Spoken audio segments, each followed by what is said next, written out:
আজ ছিল নেওদার গ্রাম দেবতা পুজো, সেই কারণে আমাদের পাশের গ্রাম যেহেতু নেওদা, সেখানে আমরা গেছিলাম। নানা মন্দির ছিল ওখানে। এই চেরাতলতলার বা পঞ্চানন এনাকে বড়কাতের রূপে পুজো করা হয়। এই চেরাতলতলা বা পঞ্চানন খুবই জাগ্রত। এখানে আমাদের গ্রামের মতো সব দেবদেবীর মন্দিরে পুজো হয়।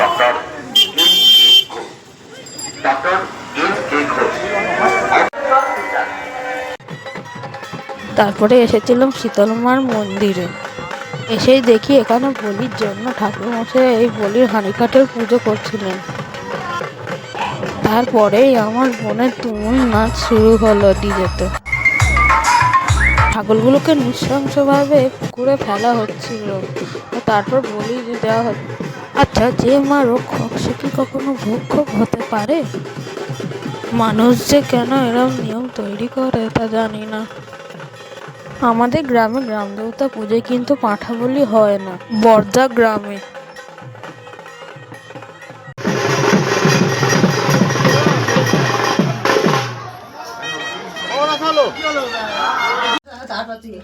মেলা থেকে এটা কিনেছিলাম।